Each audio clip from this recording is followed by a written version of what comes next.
All right, there we go. Hello everyone, how's it going? Team here, and this is BxJS Weekly, episode 26, JavaScript news podcast, bringing you all the best news of the week. We're doing it with a small delay today, or I guess it should have been yesterday, but I've been on a short vacation in Barcelona. It was quite nice, but now I'm back, and let's get started, I guess, shall we? We got quite a lot of stuff today. Quite a large number of libraries and demos this time around, and a lot of interesting and silly stuff. I renamed the silly stuff section to a bit, to expand it a bit more, because there is some stuff that I want to cover that is not strictly articles or demos, but fits in there. I guess let's get cracking with the articles, shall we? The first article we got today is Snapshot Testing Going Beyond UI. Basically explores what is snapshot testing, how does it actually work, and where it can be applied beyond the UI, just as the title says. It is a pretty good introduction to the snapshot testing itself, and as well a pretty good article exploring the areas where it could be applied and how do you view the application of the snapshot testing, right? So the traditional way to do snapshot testing is the HTML, CSS, UI people using it, right? So you have the state, and then you have the representation of the state, which is the HTML JS6 output of it. So in this case, the snapshot would be the rendering of that page, right? But then the author goes into exploration of case. So we have the backend, which would be that the state would be the database, and the representation would be the JSON, HTML, XML, or whatever the hell you return from your API. Same goes for the mobile people. In this case, again, it's the UI representation. And so then it's like, what is the snapshot testing? What are the benefits? And how exactly you can use it. So if you were wanting to dive into the snapshot testing more and try it out in your own projects, which, by the way, I've used it in more than one project now, and it can be amazing for some things, like the output of any tools, command line tools or web tools. It works really, really well. So if you're wanting to get into snapshot testing, this is a good starter. Okay, next article we got is, why is a Java guy so excited about Node.js and JavaScript? Perspective article, I guess, or thought piece from the author who worked for 10 plus years in Java SE team in Sun Microsystems, and at some point started writing JavaScript and Node.js. And a lot of thoughts. The article is quite large, and I would say I agree with actually most of them, even though, I'm not exactly a Java guy. I did write some Java, specifically, I think mostly for Android. But there is a lot of points that I would wholeheartedly sign, basically, stuff like Java is full of Java is full of boilerplate code which obscures the programmer's intention. I think this is my biggest gripe with Java, actually, and it's kind of fascinating to see that, even the experienced Java programmers have the same gripe with it. But yeah, if you're interested in reading about the Java developer experience with Node.js and his thoughts on how Java compares to JavaScript, why Node is exciting for him, then do have a look. This is a really interesting article, and there's some really cool things here. There's also a bunch of pretty cool videos embedded. So if you're interested in checking out the related materials, there's also some really cool things, like the talks on machine learning in JavaScript and stuff like this. Hello Bakao, welcome to this stream. All right, let us continue. The next article we get is, what's in a production web application? So this is not strictly JavaScript article, it's more of a meta article, I guess, but it is really cool. So it talks about pushing the app in production and then growing it and changing the architecture and the deployment of the app over time as your needs change as well, right? So you start with a very simple app where you have like a client, a server, and server is basically your app and a database, and then you start scaling it, right? So okay, database no longer quite cuts it. So you add S3 storage, and then at some point, okay, you need a content delivery network, and so on and so forth. So this article actually goes, this, like, if you are watching this, you could see the quite complex app structure or architecture at the latest points, you know, including Elasticsearch, Kibana, load balancing, and all that kind of crazy stuff. And that's as well, like, this is accompanied by a quite interesting description. So, you know, why is it needed? How is it added? How does the author came to the conclusion that he actually should add this? So if you're interested in seeing the development of the sort of production app, then do have a look at this article. It does give you a pretty good overview, I guess, of how the production apps actually evolve over time. Right, let us continue. The next article we got is the not fancy CLI output of pnpm. This is essentially a look at the command line output of the pnpm, which is the alternative to npm and yarn, if you never heard about it. It is, yeah, it's basically a look on the evolution of the output that the tool produced and how it brings the useful information to the users, which is, I don't know, from my opinion, it's always interesting to see perspective like this, because, you know, they give you the information about how it actually evolved, how it developed, and what the users wanted to see from the tool, right? Because it is a community-driven tool, and it's always interesting to see how it differs from yarn, how it differs from npm, and what kind of things does it actually shows you, or showed in past and shows now, for example, right? Because the output of the older versions and output of the newer versions differ quite a lot, and this is well like the outlooks of the recursive sub packages installation and the outputs for this specific layouts and stuff like this, you know. So if you're interested in checking it out, do have a look. There is some I would say pretty neat things here and pretty neat ideas in the outputs, sort of printing the, you know, warnings and errors and the package installation and stuff like this. So yeah, it's an interesting use case, let's put it this way. Okay, continuing, we got an article called How We Shaved 1.7 Seconds of Casper.com by Self-Hosting Optimizely. This is essentially a look into how migrating from a third-party content delivery network to your own server could actually save you time, not the other way around. Which is, you know, when you think about it, it might be a bit counterintuitive, but actually with modern, you know, HTTP 2, and if you configure your server properly, obviously, you could save a lot of time, because stuff like DNS lookup, initial connection, SSL negotiations, and all of that, it does take quite a lot of time. It might be not, you know, incredible amount of time, but it can save you a few seconds of overall time. And this is what the article essentially talks about. It talks about, okay, so they had the Optimizely script hosted on the Optimizely CDN, which is, you know, nice and easy solution. Then they started exploring the impact of that hosting on their own website, and came to a conclusion that, well, that's actually a bit too much. So they moved the script to their own asset server and saved, yeah, essentially 1.7 seconds, and even more with HTTP 2 multiplexing, I think.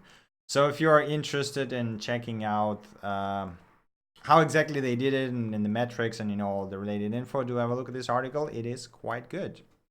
Right, continuing, we got JavaScript Promises with Node.js. A pretty lengthy article that is very entry level, let's put it this way. So if you are familiar with promises, you won't find anything new in here. But if not, if you're still, you know, learning promises, or want to figure out how they work, or trying to use them with Node.js and still struggling a bit, then this article basically has everything you want to know about promises, about Node.js, and how do you do a sync task with promises, how do you chain them, how do you create promises yourself, and all the basics about promises, right? So it even goes into explaining how Node.js works, how this libuv works, and, you know, event loop, async stuff. So all the basics that you might ever need. I also want to note that this is article purely about promises, so it does not talk about async await or anything like this. So it's just promises, raw promises, let's put it this way, without any syntactical sugar, just then chains and catch and all that kind of stuff. No async await, as already mentioned. But yes, if you are still figuring out promises, if you're still having problems with them, do have a look at this article. It might help you finally figure them out. All right, next article we got is Control Your Desktop Layout with React, an introduction post to a tool called Workflow and flow files for workflow that allows you to use React and JSX to define how your desktop should look, and then execute a script that would reshape your desktop according to this workflow script, which I just think is really neat and shows, again, you know, this is all of those kind of tools are really cool depiction of the power of JSX and React sort of methodology approach, right? Because it's really awesome that you can just, you know, write a simple JSX script and then shape your desktop according to the script, which is just, in my opinion, awesome. So yeah, if that sounds interesting to you, if you are using this heavily, maybe you use some alternative tool, maybe you want more flexibility, then this literally gives you the power of JavaScript to do whatever the hell you want, including the abstractions for Emacs terminal and whatever else you might want to resize on your desktop, which is kind of great. Yeah, so do have a look if that sounds interesting. All right, next article we got is Dynamic App Themes with CSS Variables in JavaScript and JavaScript. So our article talks about using native CSS variables, which is like the variables in CSS is something that people wanted for ages, right? So if you take something like Sass or Less or whatever other compiled to CSS languages, they all have them for ages, right? But there is CSS variables, and I actually didn't know they are quite widely supported now. So the only browser that basically doesn't support them is Internet Explorer 11, which is, well, hopefully you don't have to support that. If you do, then, well, there's obviously pre-compilation and, you know, the pre-processors that can help you with that. If not, then all the modern browsers basically support CSS variables, and you can just use them in your projects. So the author here shows how to use CSS vars even with Sass. So you can actually replace Sass variables with the native CSS variables, which is, I mean, I'm not sure why you would want to do this if you have Sass already, but I guess there are some use cases. So you can actually do that, and I guess you would want to do that if you want to allow users to change those variables in the already compiled script, right? So I guess this is how it works. And yeah, so this is basically a use case that shows how to build a React app that would use CSS variables to style and theme the app, including so they use the theme options here to provide those variables and change them on the fly. The app itself is nothing, you know, incredible, but it shows you that you can actually style everything with just a drop-down, for example, which is kind of cool when you think about it. So if you were thinking about giving an option to theme your app to your users, do check this article out. It might give you a good starting point. Okay, continuing, we got React Fire modernizing React DOM, a new, I guess, initiative from the React team that aims to rewrite the React DOM module and make it more modern, give it better things and simplify some things and then change some things. So the one of the the highlights basically is to stop reflecting input values in the value attributes. That's something that people wanted to see, right? You can read, like, there's references to a billion of tickets and issues within the React repo. So if you're interested in details, to go ahead and read it yourself. I'm just going to go through the outlines basically. So the next point is attach events to the React route rather than document route. Again, there's a bunch of issues referenced here and a bunch of related edge cases and problems that people have with it. I personally never had any issues with that, but I can imagine there would be some here related to that. Right, the next point is migrate from on change to on input and don't polyfill it on uncontrolled components. If you didn't know, the React now basically polyfills all the input components, whether you try to control it or not, which can again bring some, you know, problems in very specific edge cases. Nice and welcome change. The next point is drastically simplify the event system. So it seems like they just want to overhaul it completely. And the last is probably one of my favorite things. They want to change class name to just class. This, I still from time to time try to type just class, even though, you know, I'm mostly writing React and I'm really used to just writing class name. Still from time to time, the writing HTML takes over and just go class equals, and then, oh no, I have to change that. And yeah, it is slightly annoying, and it seems like they want to address that and change it to allow passing class, which is kind of great. So we're going to see how that works out. Again, it's just so far the initiative and, you know, global overview, but it is quite cool to see the movements in that area. All right, continuing. We got progressive web apps with React and Preact.js. Not exactly sure why it is called with React and Preact.js, because the article starts by talking about, hey, you know, so you're creating progressive web apps with create React app, for example, and there's like the service worker.js and register service worker.js file, and this is how it looks, this is how the cache works, and so on and so forth. And then it just switches to, hey, there's actually a Preact CLI and Preact.js, which is smaller, better, faster, and so on and so forth. So we're going to use it. So I would call this a Preact tutorial, actually, to be honest. But, you know, if you were interested in using Preact and building a progressive web app with it, this article does gives you a pretty good starting point. So do have a look if this is what you wanted to do. Right, next article we got is know what to test using these recipes, node service that calls a database. This is essentially a tutorial that walks you through setup and testing of a node script that works with a Postgres database specifically. So in this case, they use the real Postgres database, so you'd have to install and run it yourself, which might not be ideal for some cases, but, you know, this is the best way to test actually things, because mocking databases have some edge cases when queries might behave differently, you know, and things like this. So it's always better to use the real one, especially for the end-to-end testing. So yeah, this article essentially walks you through the full setup on how you create the utils that would, you know, instantiate the tables, drop the tables, clean up the stuff, drop the databases, and so on and so forth, close the connections. Basically all that you need to run the tests, and then the tests themselves. So if you are working with the databases and you're not completely sure how to test them, I guess specifically with Postgres or maybe any other SQL database in this case, then do have a look at this article. It does give you a very good overview of how exactly you do that. All right. Next article we got is why I'm switching from Angular to React and Redux in 2018. This is a perspective article from the person who worked on Angular for quite some time and finally decided to switch to React and Redux.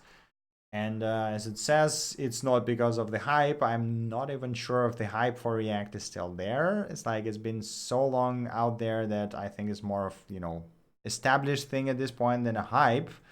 But yeah, there is some interesting thoughts here from, you know, from the guy who says I've already been developing Angular for a long time and had some issues with it here and there, some edge cases, and then tried using React and Redux and saw that, you know, it works better for his case. So if you were interested in comparing those two frameworks or look for, you know, sort of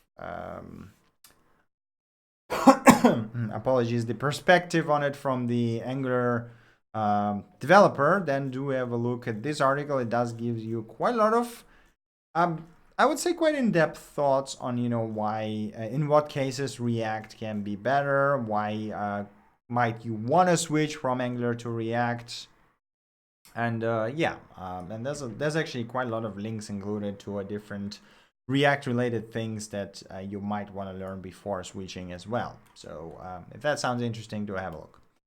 Right, next article we got is Idiomatic JavaScript Backend. So would not call it idiomatic, but it is a very good tutorial on how to create backends in JavaScript and in a very object-oriented manner, let's put it this way. So author is very fond of using classes and object-oriented programming for just about everything. So if that sounds like your cup of tea, to have a look. It's basically walk you through setting up the backend with the server and database and everything that you might imagine. Once again, very object-oriented. There's like classes for everything, the decorators, whatever you can imagine.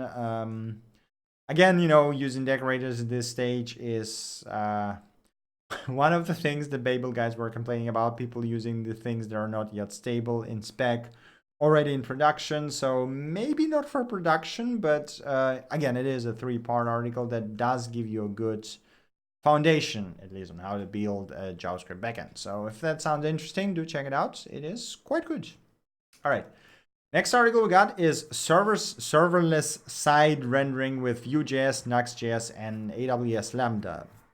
A tutorial essentially on how to set up server-side rendering using AWS Lambda, which is serverless technology, right? So it is quite interesting. I never actually thought about, that you can, or you probably want to do server-side rendering all the time, but how do you actually do that with function as a service platforms, right? So this essentially is a tutorial on how to do that with Nuxt and Vue. They also use the serverless framework, which seems to be like the most popular way to run serverless apps these days, at least in JavaScript community. But yeah, it's just, walk through on how you set it all up, how you do proper rendering, how you do it on server, how you serve already pre-rendered stuff, how do you deploy, and so on and so forth. So if you are heavily using AWS Lambda, if you are serving your static website from there, if you want to pre-render it on using the AWS Lambda, then do check it out. This will give you basically all you need to know about it. It does use serverless.js, so you have to use it as well, I believe. I don't know if that's you probably can do it on your own, but it's basically going to involve some bootstrapping, manual bootstrapping, right? Okay, let's continue. The next article we got is how to write a Node.js command line interface using OpenCV with neural network models for image classification. So it is essentially a tutorial on writing a command line tool that would take an image and run some image recognition on it using OpenCV. So the author uses pre-built model, no model training involved.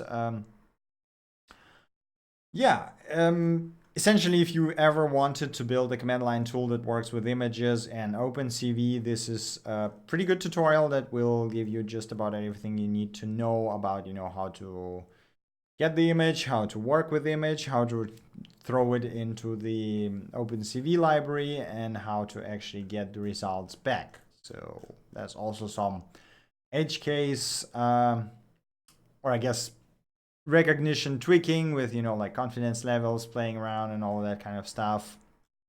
But yeah, it's essentially a tutorial on how to build a command line tool with OpenCV. Do have a look if that sounds interesting. Continuing, we got serverless machine learning with TensorFlow.js. So this is essentially a description, or I guess not exactly a tutorial, more of an experience description of how the author turned the TensorFlow.js Node.js function into an Apache OpenWhisk microservice, or I guess it's also probably a serverless function, right? So if you didn't know, the Apache OpenWhisk or IBM Cloud Functions is more or less the same thing. It's an open source platform that allows you to run the serverless functions. And running your own function there is relatively easy, but when you start talking about stuff like TensorFlow.js, you get into the problematic area, right? Because it's not just JavaScript anymore. You have native library, you have native bindings that must be compiled, you have models that you need to provide along with it, and so on and so forth. So this is basically, the article goes into talk what exactly are the problems and how exactly the author solved them. So, how the native dependencies were fixed, how did the module files were provided, and so on and so forth. So if you're working with serverless functions and if you're working with any machine learning, really, I don't think it's just going to be TensorFlow.js. Do have a look at this article. This will give you a pretty good insight into how you can turn it into a serverless function. Okay, continuing, we got an introduction to map filter reduce by making a fresh fruit salad. If you know how map filter and reduce work, then this article will not be something amazing for you. But I personally think it's a really good explanation of how map filter and reduce work based on making fruit salad, essentially, right? So you have the very simple array with fruits, and then the author goes to, okay, so now you can, now we map it into pieces, then we filter out the peppers, and then we mix it together to make a salad. I think there was a few years ago, I guess, there was a Twitter image that basically showed the same, but in one concise picture, way simpler, way transparent, but it was like one of the most simplest explanations of map reduce I've seen. So this is basically taking it to the next level and explaining filter map reduce in more advanced way, I guess. So if you are still struggling with them, this would probably sort it out for you at least a bit. All right, continuing, we got a complete beginner's guide to React. Just as the title says, this is a very big, very long introduction to React.js with that basically outlines everything you ever wanted to know about getting into React. So, if you're just starting or if you're having problems with it, do have a look at this article. It will give you maybe not the all knowledge, but like 90% of what you need to know to work with React.js. I won't cover it more in depth because it is really big and it is a beginner's guide, so. Okay, continuing, we got an changing our approach to anti-tracking from Firefox guys. So they looked at the most popular websites, the tracking related issues and privacy, and decided that starting from one of the next Firefox versions, the tracking would be, tracker blocking in the browser would be enabled by default. So, which is an awesome initiative and something that is, I think, really needed in this age and day. Like if you are not tech savvy, if you are someone who's not using AdBlock or just using a browser, right? You don't know anything about internet, you don't know anything about tracking. You don't really want to be unprotected by default, which has always sounded silly to me. So they're actually changing it, and we're gonna see how that actually impacts the web and how it impacts the advertisement industry. Because it's kind of, the thing is that the whole like tracking and performance slowdowns and everything, it is a fault of the ad industry at this point, right? We're gonna see. I'm really curious to see how all this war with for privacy actually ends up, and if we're gonna see less intrusive ads and less intrusive track. I don't know. Like, do we actually need the tracking online? From the studies I've seen, actually, the most of the income of the guys who use ads comes from the related ads, not the personalized stuff, right? I'm not sure if there's even point in doing that, since it brings so much issues and not as much income as the just relevance ads. We're gonna see how that ends up, but it's a pretty fascinating initiative. All right, next article we got is charting browser let me try that again. Charting browser interoperability. So this is a comparison essentially of browser unique APIs versus cross-browser web APIs, and how is it all moving to the more unified web platform. You might know most of the browsers have their own unique APIs, which is always annoying, especially as a web developers when you have to support multiple browsers. And ultimately, we actually want to go to one unified web platform that is the same in every browser, whatever you do, right? So this is sort of the utopian vision.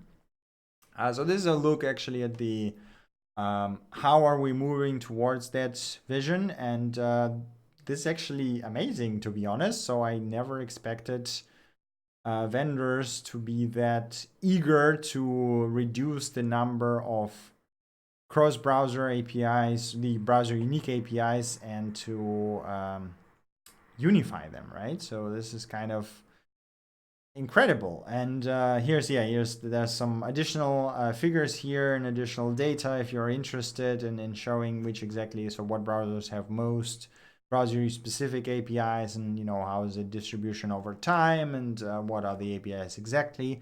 So if the topic sounds interesting to you, do have a look at the article itself. There's also the raw data available if you want it. It's really cool to see that, we are indeed moving to that sort of unified web API platform. Yeah, okay. Continuing, we got, we are rewriting CodeMirror. The CodeMirror version 6 is now doing a fundraiser to do a complete rewrite of it with a bunch of basically really great goals. It's going to be accessible. It's going to work on mobile phones. And there's like a bunch of other design goals that they have, including TypeScript, fast and loading large documents, modular, allowing ambitious extensions that would, be able to tap into any editor lifecycle. So if you are using CodeMirror, or if your, if your organization is using it, even more so, please do back it. It looks like the CodeMirror is a really nice piece of software. I've used it in a bunch of projects, and it's very easy to use. It does give you a pretty good editing capabilities, and I would be quite excited to see version 6, and I really hope they will raise enough money to do that. But yeah, we're gonna see how that develops. Okay, next thing we got is Firefox Nightly just shipped support for the gap property in flexbox. No more padding, negative margins mess. This is really nice, and it's a very simple feature. Essentially, it allows you to add gap between the flexbox items, and it just saves you a lot of pain with the whole padding margin bonkers, right? So it's always great to see that stuff. Right, continuing, we got Twitter blocking me because I opened too many tweets. There we go. Firefox Nightly will now have better error messages, more details when accessing a property on undefined or null variables. So you no longer have undefined is not a property. Now you have actually, hey, X is undefined or X is null. This is something that has already been, right? The improvement that we already had.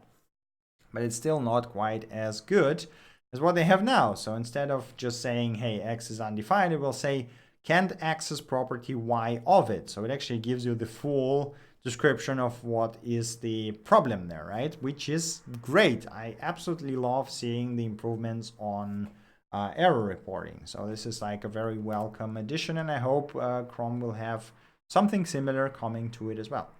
Okay. Continuing, we got, yes, this is absolutely fantastic. So Chrome DevTools can now pin live expressions to the top of the console to monitor values in real time. So you can create a live expression that binds to whatever you want. So in this case, it can be, like the new date to this string, so it will actually report the live date to you, or to some global object, so unread emails.length, for example. You can use a button to create a live expression from it that will update in real time and show you the real value of that thing. So it's like basically debugging the value without actually attaching the debugger to it, which is actually quite damn awesome. So quite excited to see this being shipped. I don't actually know when it's going to be shipped. Is Chrome 70. So we are now at 69, I believe, right? Yeah, 68. Okay, so it's in 2 versions. It's basically nightly as well. But still, really cool feature, and I'm quite excited to see that. All right, so next thing we got is a new fresh report for progressive web apps from HTTPArchive. So you can actually see some progressive web app scores and service worker control pages. Well, so we actually now have the PVA scores, which seems to be like median 54%, which is actually quite nice. I mean, it's, decent, let's put it this way. What I was more surprised to see is they have the service worker controlled pages, is that, well, first of all, it's growing quite rapidly, but second of all, just 0.4% on mobile and 0.3% on desktop have service workers, which is kind of insane. I thought it would be way more widespread, but apparently not really. And, on the other hand, if you look at the, why don't you allow me? There you go. If you look at the sort of the growth in the service workers, it is quite rapid. So I'm hoping more people start using them, at least for, caching and offline fallbacks. But yeah, I mean, the growth is insane. So it's like 200 and 300% on mobile and 200 on desktop. But it's still very, very tiny in comparison to, the global volume of the websites. But yeah. Right, now we are in the releases section. We got the biggest release of, well, I guess year maybe even. We got Babel 7 released after almost 2 years of work, 4,000 commits and over 50 pre-releases. Babel 7 is here.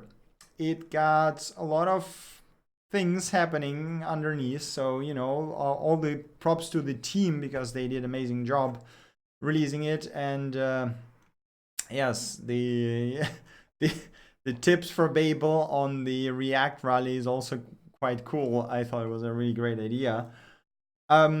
Yeah, so if you are interested in reading through the whole release notes, there is a ton of things in here, and it's gotten better in just about any way you can imagine. I already talked about the fact that it dropped stage presets. If you want to test the upcoming features, you now have to include them specifically. And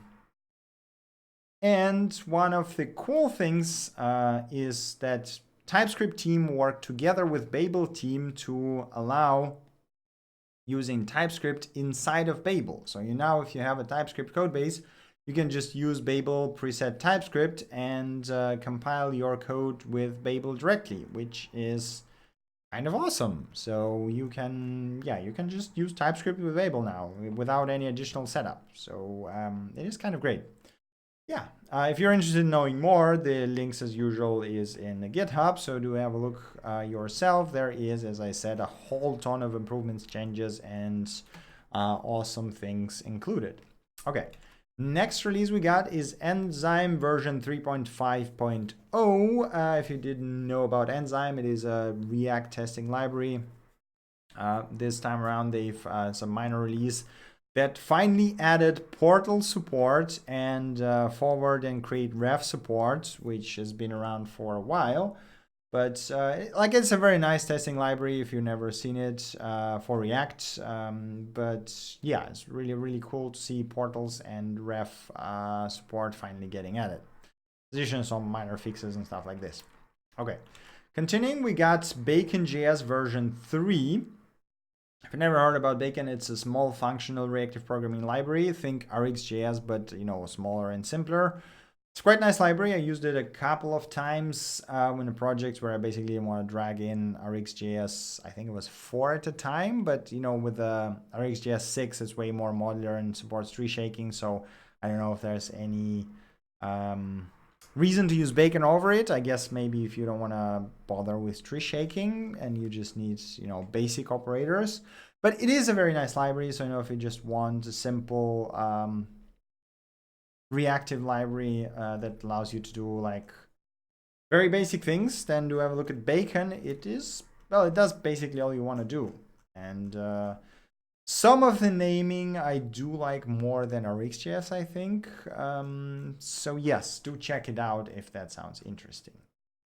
Okay, next release we got is Rollup.js version 0.65. Tons of fixes and improvements in preparation for version 1.0, which should be coming quite soon, including plugin hooks to watch files, experimental caching API for plugins, and insane amount of fixes for code splitting, which is the sort of, the holy grail of bundling basically at this point.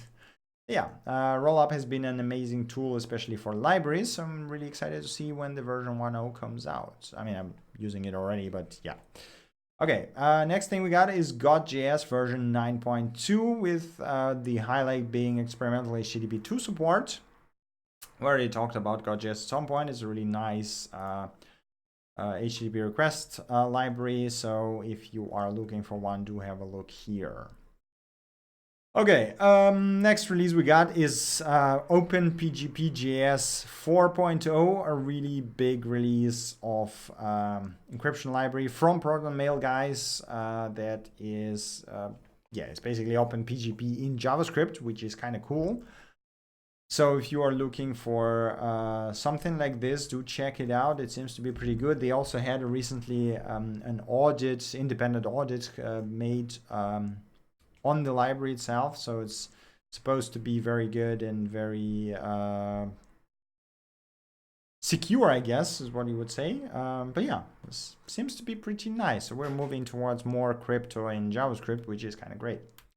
Okay, I think that was the last update. So now we're coming to the libraries and demos section. And the first library that I want to highlight today is Reach UI. A UI library from the same team that brought you Reach Router, which is basically accessible router, and this is accessibility focused UI components. At the moment there is not that many of them. I'm sorry, something is in my eye and it's really hard to see. There we go. So it is a let me try that again. Accessibility focused UI library that has a bunch of accessible components, including model, dropdown, skip nav, visually hidden. And this is probably my favorite component. It's called component. And the idea is that you can use render props to manage state without actually writing anything. This is just incredibly cool. So you define a parent component, right, that wraps it and says, okay, this is initial state. Then you get a set state and state as a render props, which you can then use within your component, which is just genius in my opinion. Like, this is really, really cool. And it also comes as its own package, so you can just, you know, install it and use it in your own project really easily. It also comes with additional methods like did mount, did update, will mount, get snapshot before update, and basically all you want to use normally, so you can do it declaratively without creating your own component. So I think this would actually replace quite a lot of my codes when I start using that properly within my project. So I'm really, really digging it. Like, this is a really cool idea. 100% support it. But yeah, like, other things are also really good. So like, again, the main focus of the whole library is accessibility. So if that sounds interesting, do check it out. Okay, next thing we got is prompts. Lightweight, beautiful, and user-friendly interactive prompts. Seems to be an alternative to Inquirer, but, you know, like sort of more simpler and I guess nicer. I'm not sure. I haven't tried it yet, but it looks quite nice. Also has like validation and error messages and everything. So if you're looking for a prompting library, do check it out. I typically used Inquirer before, but I have to look at this one and see how they compare, actually. I don't think there's any comparison in here, at least, no. But looks quite nice, so, you know, check it out. Okay, next library we got is babel-upgrade. It was mentioned in the release notes, but I just thought I highlighted it separately. This is actually a tool for upgrading Babel versions to v7. So instead of doing it manually, you can just run babel-upgrade and it will change whatever is needed, including your dependencies, including your test executions, and, you know, all that stuff, to Babel 7 and all the related packages, which is kind of great that they provide something like this. It's kind of awesome.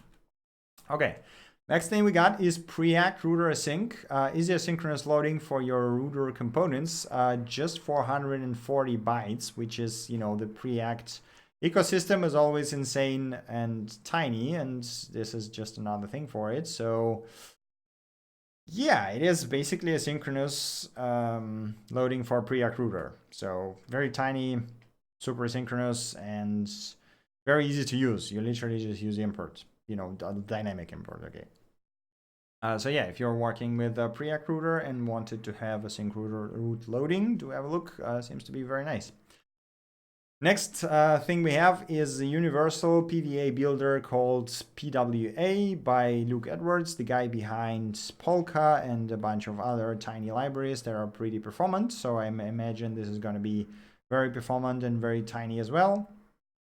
It is framework agnostic, plug and play, fully extensible, feature rich, allows you instant prototyping and allows you to generate static websites out of it, as in pre-rendered HTML. The idea is very simple. You have the idea is very simple, is what I wanted to say. You have presets that allow you to build progressive web apps using different frameworks.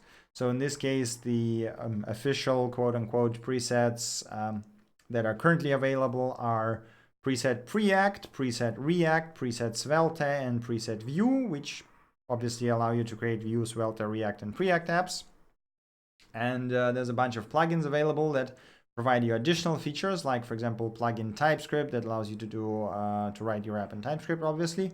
As well, plugin Bubble and plugin Critters, which I have not had time to check out, so I don't know what they do, but, basically seems like a very customizable approach to creating progressive web apps.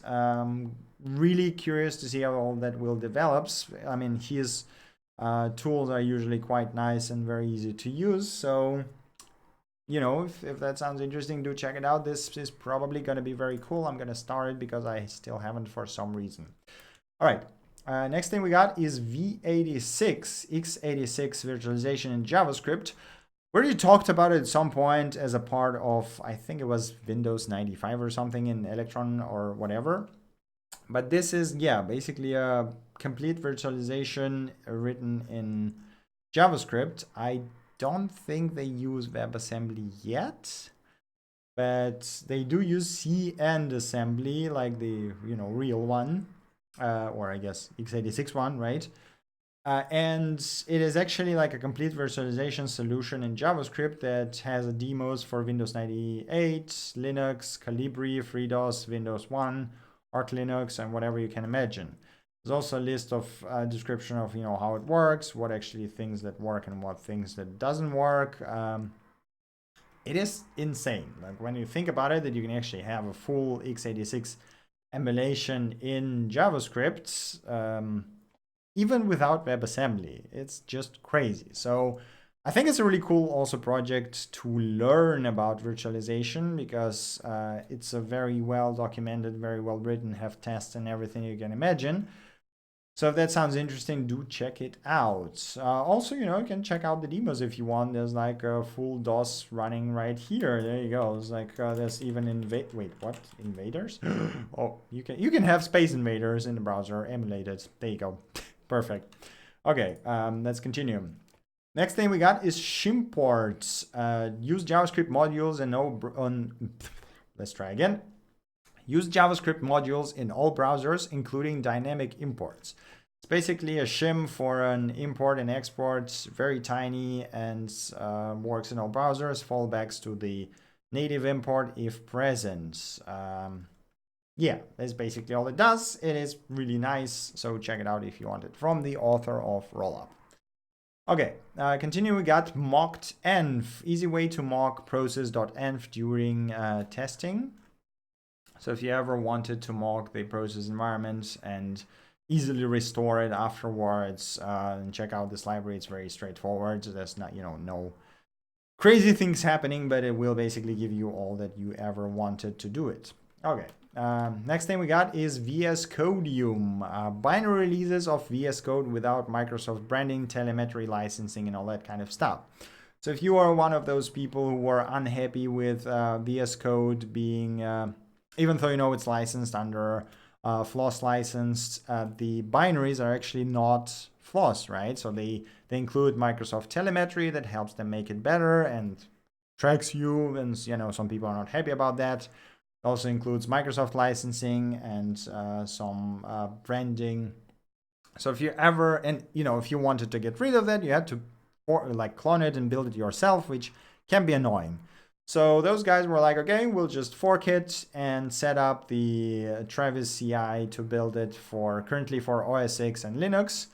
They are happy to accept Travis builds for Windows, which would probably involve Wine. To be honest, I don't know how exactly it works, but if you know how to do that, send them a PR, they will be happy. So again, if that sounds like, something you would want to use, do check it out. So basically you have releases here and you can just download pre-built binaries for VS Code versions that don't have any Microsoft stuff, which is nice, I guess. I'm using the official one. I don't mind giving them some telemetry if that helps them make it better product. And, they've been delivering incredible updates over time. So I don't mind a bit of sharing my anonymous data with them. Yeah. If you're the kind of guy who wants everything completely flawless, then, well, there you go. Have a look at it. Okay, next thing we got is root-gen. Define your API and single-page application routes in one place and then use them everywhere. 1.1 kilobyte of size. The idea is super simple. Most of the time when you write apps, you define your routes twice at least, right? So you define them on the server side where you have the actual routes, and then you use your client side request library to request those routes. So you have to use them actually a couple of times, which is annoying. And this library abstracts that, so you actually define the routes in one file and then import them and use them both in your server side and in your client side by generating the route using the root name and then some parameters if there are any. So it seems pretty straightforward. So, if you are doing that, if you need that, if that sounds like something you would use, do check it out. It seems to be quite nice. Okay, next thing we got is node-telnet-client. Simple telnet client for Node.js. Yeah, basically the description says everything. It's a telnet client. You can use it programmatically, and you can do basically whatever the hell you want with the telnet. If you are using it for whatever reason, do check it out. It might help you automate it, I guess. Okay, next thing we got is libnpm publish.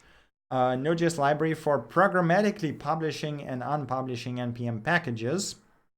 Official one, I guess. To be honest, I'm still surprised npm doesn't have any programmatic API, like complete programmatic API, because when I was writing Exoframe and I needed to pull things from npm like the plugins and extensions, I had to basically use command line because apparently does not exist. So it's really cool to see that they at least did one module for it. Maybe they start doing more, and at some point we have libnpm that supports everything. That would be really nice and really helpful in some cases. But yeah, if you wanted to publish your packages programmatically, do check this out. It seems to be quite nice. Okay, next thing we got is RxViz, a really cool RxJS visualizer and basically animated playground for Rx observables. Basically looks like this. It generates SVGs from your RxJS code that you can copy, save, share, whatever the hell you want to do with them, including different things like, higher order observables with actually, fork and everything. It is very fancy, looks very nice. So if you're doing any RxJS based presentations, this seems like a tool to use for that. Right, next thing we got is react-footnotes. That's simple footnotes in React. Very simple component to generate footnotes. Very easy to use and produces quite nice looking footnotes. The usage is quite simple. You generate the footnotes and then you get the footnotes by the index, and that's basically it. Again, using render props, which seems to be this pattern is amazingly flexible. You can do so many cool things with it. But yeah, there you go. Okay, next thing we got is Autodot, a TypeScript package for, or I guess written in TypeScript. It's a command line tool for managing dot files. I'll be honest, I currently manage my dot files in a completely terrible way. I have my dot files repo on GitLab as a private repo, and then I just clone it and run a makefile that links everything. doesn't really work that well because I've been too lazy to set it up. So I'm looking for a system that will essentially do it for me, and maybe this is what I want. I don't know. I haven't had time to check it out, but it looks interesting. So it has a bunch of different things that it can do, including synchronization and bootstrapping and all that kind of stuff. So, if you're looking for a system like this, do check it out. It seems interesting. Right, next thing we got is rollup plugin Lodzor with 0 in there, an ill-named rollup plugin that makes code splitting just work. Here's the cool part, even with web workers. So code splitting in rollup works fine, and there's like a bunch of plugins for that, but it is a bit tricky to set up and even more trickier if you use web workers. Well, this plugin is essentially a magic plugin that makes it just work even with workers. So if you're using rollup and if you're working with service workers, then do check it out. This seems to be doing a great job in doing the code splitting and code loading easy. Okay, next thing we got is Neutralino.js, alternative to Electron.js, and I really like the idea behind it. It basically aims to allow you to build near native apps, let's call it this way, in browser. So the idea is very simple. Like in Electron and NVJS or whatever, you typically have the you have to install the Electron itself, right? So each app comes with its own Electron instance, with its own node instance, and there's like a huge overhead. So there's been a lot of talk in the community about having something that is independent, like you have a server that runs something and then the browser can just communicate with it. So this is exactly what they did. You have this Neutralino.js server that runs independently in OS and provides the JavaScript API, and then you can use Neutralino.js in the browser that will talk to the server and provide you, file system access, kernel access, whatever. It is a bit scary that your browser can do that, but I'm kind of curious how they go around the security issues. But I really like this approach because this means you just install the Neutralino server once, and then every app can just use it. You don't have this huge Electron overhead. Hey Dragon, have you seen this? Yes, I have seen this. It looks really, really cool. We can talk about it at the very end. I don't think I've included it because it's not JavaScript, but let's talk about it at the very end of the podcast. Okay, let us continue. Next thing we got is FastPack. Pack.js code fast and easy. So another JavaScript code bundler that aims to be very fast and very simple. Sub 1 second time to bundle and sub 100 millisecond incremental rebundle for medium-sized apps that is around 1,000 modules, and it actually already at this stage allows you to do post-processing with babel, uglify, whatever the hell you can imagine. Seems to be quite nice. So there doesn't, I have not tried it myself, but it seems to be way faster than Webpack or Parcel or just about anything out there with, initial building and persistent cache. And with watch mode, it is just insanely fast. So if you have a really big app, then try it out. Maybe that's your thing. Okay. Next thing we got is Vexond, an extensible web browser with beautiful UI. So essentially what it is an Electron app with a React UI that sort of is a web browser that you can change however you want. I'm not sure if it has, if that's a browser I would use, but as a learning project, the project that you can take, disassemble, and see how exactly it works, this is a really good one. So it's pretty well documented, has a lot of different things. As a browser, I'm not sure. I think I would still prefer Chrome, but the cool part is that they actually have a partial support for Chrome extensions from Chrome Web Store. But, I guess their Electron's running on Chromium, so it's not that surprising. But yeah, check it out. That sounds interesting. Okay, next thing we got is Atomico, a small library to work with web components. This looks a lot like basically React-like library that produces web components as an output, essentially. It also has JSX that you use to write the markup, and other than that, yeah, it seems pretty straightforward, pretty nice. So if you're working with web components, do check it out. It looks pretty cool. Okay, Next thing we got is ES-Verify, a program verification for JavaScript ECMAScript. Unfortunately, there's not that many docs for it right now and doesn't really explain too much what it does, but there's a basic example. So the idea, at least from what I gathered from the current documentation, is that you can use requires and ensures function that describe the current function behavior, and the ES-Verify after that will actually generate test cases and make sure that those requirements are actually fulfilled, right?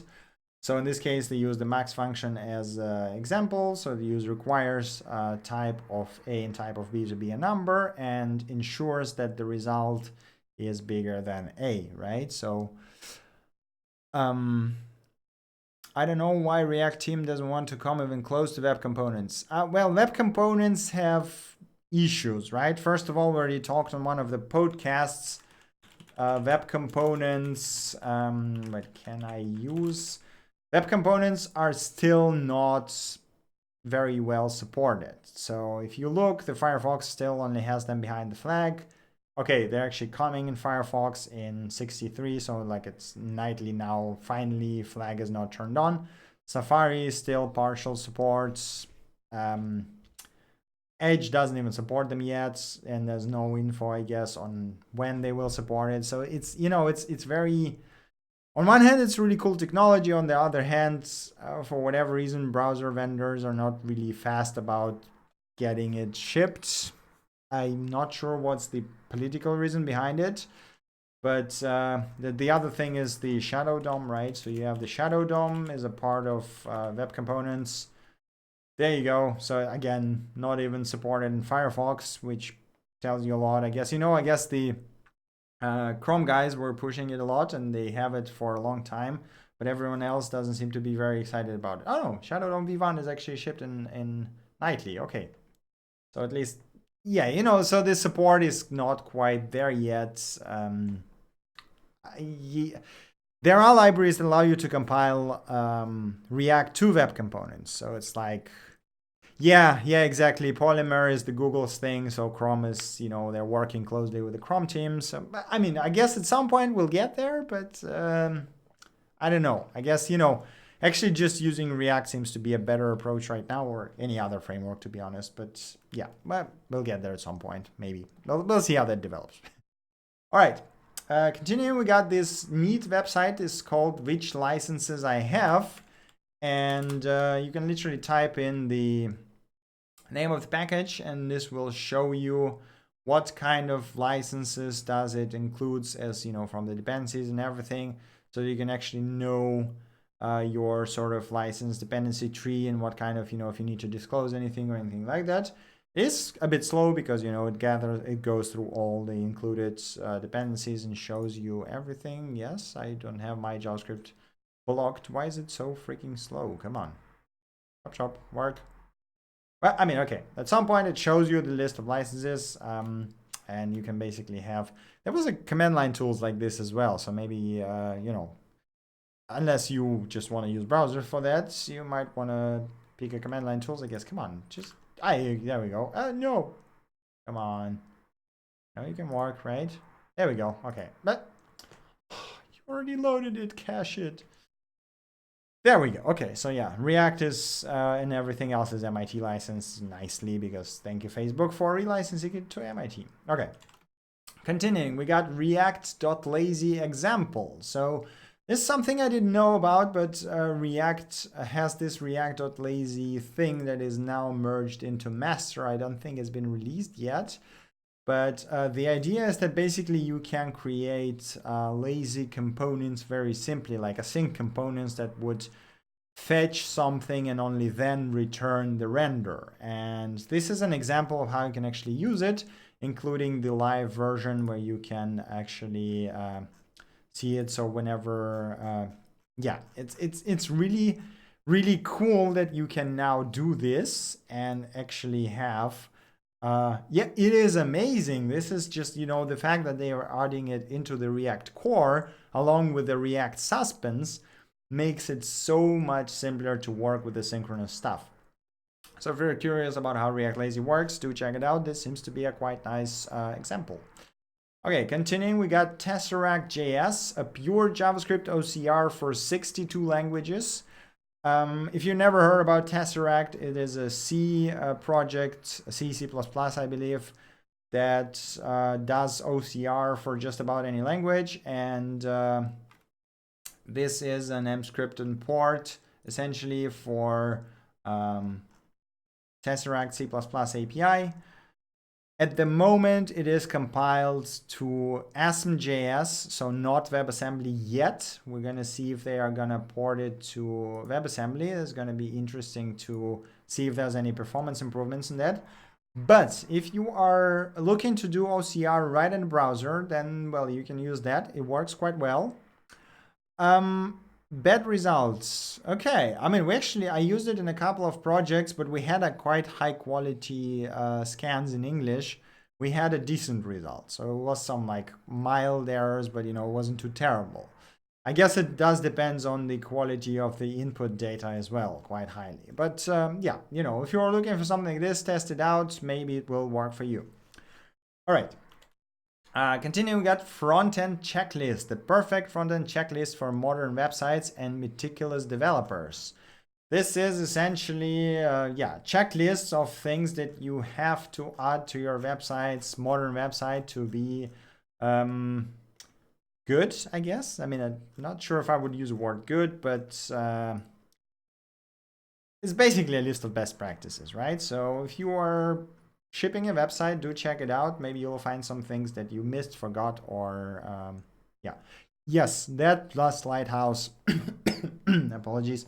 Lighthouse is absolutely the tool to use to get all the best modern best practices outlined for you.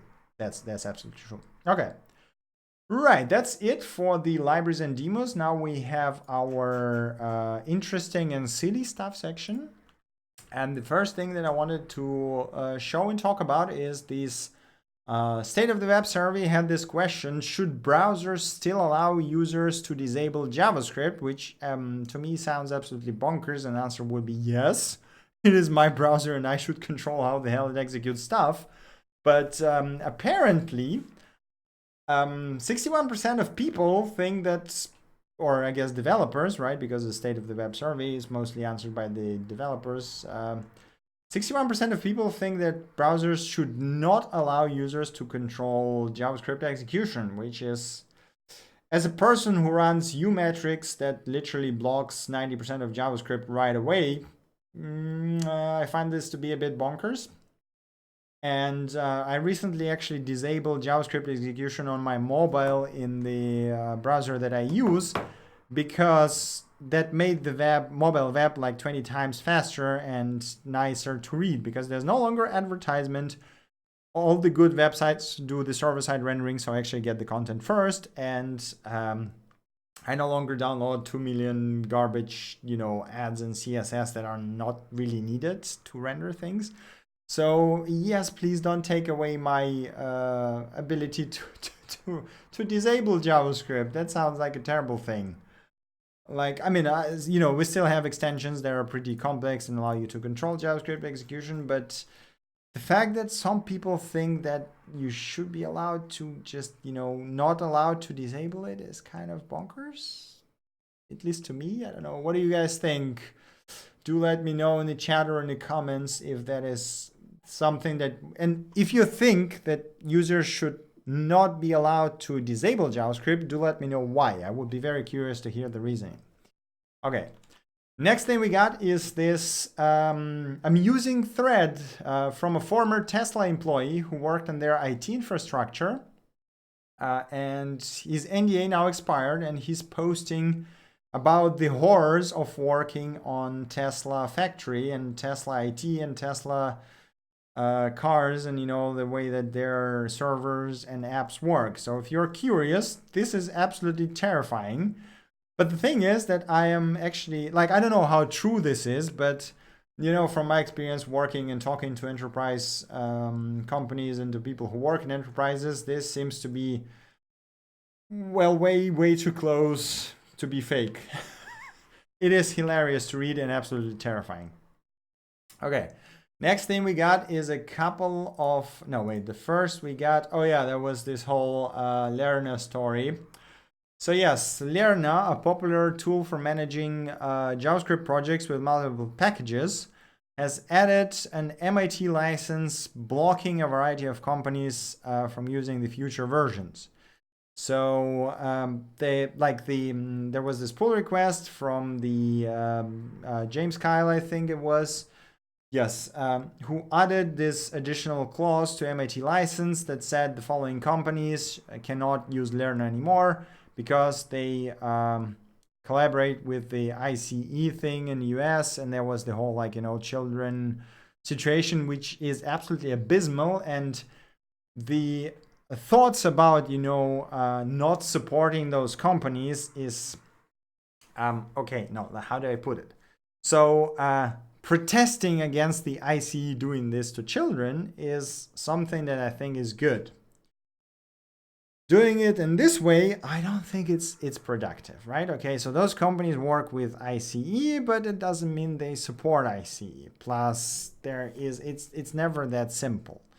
So the thing is that they've added this clause to the license of Lerna, and this essentially, first of all, this made it to be not just, so there was no longer MIT license, right? Because this is not how MIT license worked. This is no longer an MIT license at this point. The next thing that happened is that turned out that, for example, Microsoft has a lot of packages that depend on Lerna, like TypeScript, like VS Code, like a bunch of other packages that are widely used in JavaScript community. And Microsoft was like, well, damn, we cannot no longer use Lerna, so let's drop it and try to figure out how do we proceed from here. And there was a lot of backlash, as you would imagine, because you cannot just enforce changes like this to quite a lot of companies who actually contribute to JavaScript community a lot, even though, they might have some ties to ICE that is bad. But it's oh man, it's just such a weird decision to even merge it in the first place. So I think a few hours later, essentially, they reverted, or it was a day later actually, they reverted the commit and restored the unmodified MIT because there was too many problems related to that. If you're interested to have a look at the whole thread, there is a really good write-up from the maintainers of the Lerna and why did they why they merged it in the first place, why they reverted it afterwards, and the whole thought process. But it just shows you that you cannot say, hey, this company is bad because they collaborate with these guys. There is so much more to this, and especially those huge companies like Google, Facebook, Microsoft. It's never just, hey, they are bad because they're working with ICE, so we just restrict them from using that. And then it turns out they are they're actually producing half of the JavaScript ecosystem at this point. So it's quite interesting. It was quite interesting to see the whole thing debacle. But yeah, do have a look if you're interested. Okay, next thing, we got something a bit more lighthearted. We got a couple of comic strips. First one is Programming Languages as Humans. I found the JavaScript bit to be absolutely hilarious. Come on. There you go. So it's a very sad, red-eyed guy with carrying a bag of npm packages and shackled by Internet Explorer, which I think is a pretty good description of the current JavaScript. Man, I can't wait for the day when IE 11 just dies.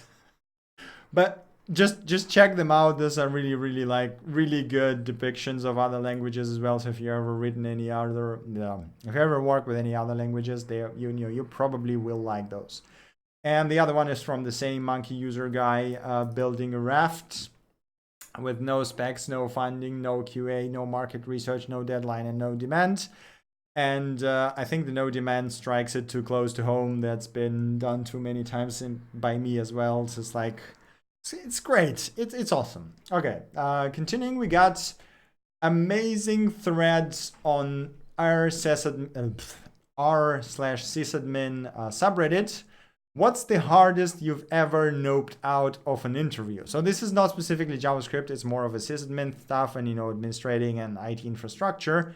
But just just read through it. There is so many awesome things that are just absolutely bonkers. And I don't know, I guess I was lucky. I never had any experiences like this, but holy shit, some of that stuff.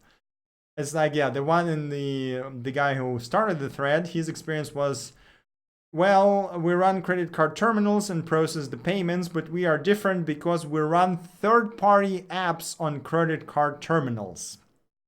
I don't know about you, but that sounds absolutely insane to me. There is just so many security issues related to that. I guess you can do it properly, but it sounds so hard and so complicated and so like you had to have like 2 million fail-safes to not allow those third-party apps to just steal everything. But yeah, just having a look. There is some really cool stories in there. Those are gonna fill a couple of hours that you can, if you, no, that's not what I wanted to do. Okay, let me close that. We wanted to have a look at sketch to code, and for whatever reason, it seems to be a bit broken. They had an article announcing it actually somewhere. Sketch to code. Was it this one?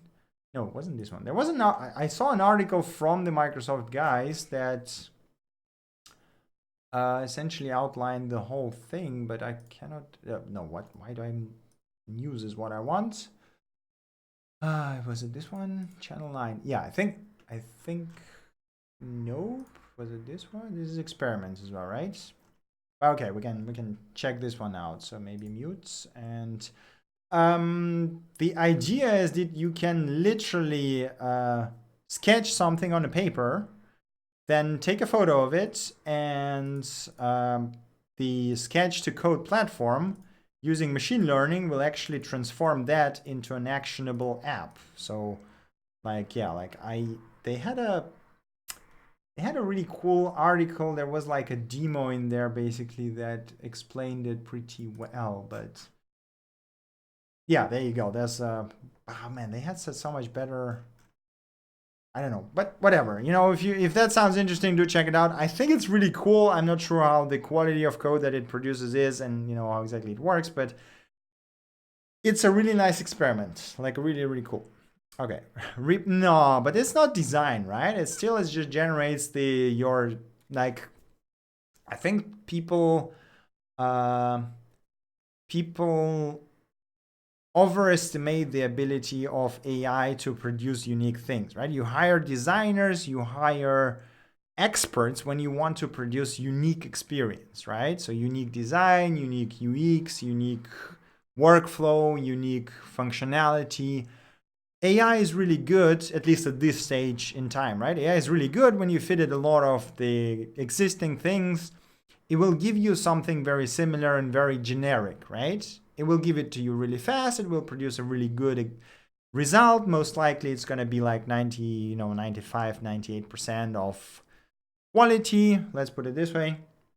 But it's not going to be unique anyway, right? So if you want to make something that stands out, that is special, you are going to have to hire designers. You're going to have to hire UX designers. You're going to have to hire developers, feature experts, domain experts anyway. So at this stage, AI will not replace people when you want to create a unique thing. If you just want to boilerplate something and make something generic that just works, then yeah, sure. But not for unique experience. Okay, that's actually it from my side. That was all that I wanted to show. If you guys have anything that I have missed, or you think, you have anything else you want to share, you want to ask maybe some questions, throw them into the chat now. You have a couple of minutes. If not, then we can stop it right here and go have a rest of the awesome Sunday. Thank you. I don't know if you're talking about my podcast or the sketch to code. Any new projects you're working on? There is a project I'm working on. I'm not ready to show it yet, but I'm hoping to ship it within the next couple of weeks, and then I'm going to announce it here on podcast. The real-time interaction is so much better than YouTube. Absolutely, I think the Twitch is the place for the real-time interaction. That is not even arguable. Yeah. Yeah, so Dragon, there is a project, there's a project management tool that I'm working on that I'm quite eager to show, but it's not quite complete. I think I need a couple more weeks to finish it, and then I'm going to show it off, guys, and hope that you will like it. It's probably going to be open source as well at some point. We'll see how it goes. Okay. Any other questions, things that you want to say or ask or show off, whatever, your libraries that you coded, projects that you coded? Yeah, also one note, I am basically back from vacations. I am going to switch into my normal working mode. So we are going to have our Wednesday coding live streams again with proposals and everything. Yes, BxJS is coming back. This is exactly what I'm saying. So probably this Wednesday, we're going to start again covering our, closing our proposals from our proposals repo. So if you're interested, Wednesday 8 p.m. Berlin time as usual, or 7 p.m. Berlin time. I don't remember. It's been so long since I've did one of those that it's been quite long. Yeah, but yeah, basically Wednesday we're gonna do that. Okay. Any other questions, suggestions, things to discuss, or I'm gonna go have my lunch. I haven't eaten anything yet. All right, doesn't seem to be the case. So that was BxJS Weekly, episode 26. Thank you guys very much for watching. Thank you for staying with me. If you have any questions, suggestions, or things you want to see covered here, throw them into the GitHub repo, Twitch chat, or Discord server, or whatever the hell you want. I will be more than happy to cover your own works. Thank you for watching. Thank you for your continued support. Have a nice rest of the Sunday or rest of the week, and I see you next time. Bye.